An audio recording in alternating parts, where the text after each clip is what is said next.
Doctor के पास चले गए, इलाहाबाद के डॉक्टर के पास। हमने कहा डॉक्टर साहब फीस कितनी लेते हैं? अब डॉक्टर इलाहाबाद का कहने लगा पांडे पहले दिन कोई आता है तो 300 रुपए, अगले दिन बिल्कुल फ्री। तो हमने कहा डॉक्टर साहब हम अगले दिन ही आए हैं। तो डॉक्टर ने कहा बेटा जो पहले दिन हमने दवाई लिखी थी उसी को कंटिन्यू रखो। एक बार जरा हाथ उठा के ताली बजाओ, मैं शुरू हो जाऊं। बहुत अद्भुत है, देखिए तालियां आपके आने लगी, बहुत अद्भुत लोग हैं आपके यहाँ। शर्मा जी एक दिन हमारे पेट में फिर दर्द हुआ, हम फिर प्रयागराज के डॉक्टर के पास चले गए। हमने डॉक्टर साहब पेट में दर्द है दवाई लिख दो। डॉक्टर इलाहाबाद का डॉक्टर साहब ने 3-4 दवाई लिखी है। घंटे बाद हम डॉक्टर के पास गए। हमने कहा डॉक्टर साहब ये 4 दवाई लिखी है, इसमें 3 तो मिल रही है, चौथी वाली दवाई क्यों नहीं मिल रही? वो डॉक्टर आपके प्रयागराज का कहने लगा पांडे चौथी वाली दवाई नहीं थी, हमारी पिन की रिफिल खत्म हो गई थी, हम चला के देख रहे थे चलेगी कि नहीं चलेगी। तो हमने कहा डॉक्टर साहब तुम्हारे चक्कर में पूरे प्रयागराज का परिक्रमा हो गया। अब यहाँ के मेडिकल स्टोर वाले और बड़े वाले एक कहने लगा पांडे आज ये दवा खत्म हो को तो कल मंगा दें। एक कहने लगा कहो तो इसका सब्स्टिट्यूट दे दें। जो तीसरे वाले ने कहा अगर प्रयागराज वाला ही कह सकता तो हाथ उठा के मुझे शुरू करना। तीसरे वाले ने कहा पांडे कोरोना की दवा है, कोरोना दोबारा आएगा तो दवा हम मंगा देंगे।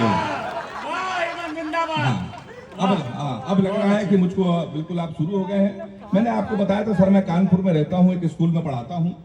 हाथ से कभी अगर टीचर हो जाए तो बच्चे का भविष्य आप समझ सकते हैं। हमने अपने स्कूल के एक बच्चे से पूछा, हमने कहा बेटा ये बताओ 1 किलो रुई और 1 किलो लोहा दोनों में भारी क्या होगा? उसने कहा मास्टर साहब लोहा भारी होगा।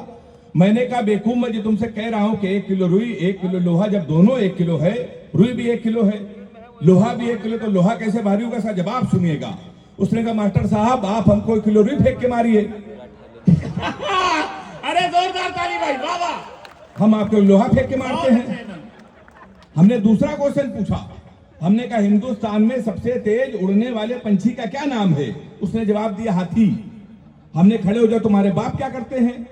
उसने कहा योगी जी के बुलडोजर चलाते हैं। हमने कहा बैठ जाओ, हाथी सही जवाब। तालियां जरा पीछे वाले भी हाथ उठा के बजाएं एक बार जोरदार। तो सर मैं उसी कानपुर से, कितना अच्छा आप सुन रहे हैं, मैं तो बहुत डरा हुआ था कैसे सुनेंगे आप।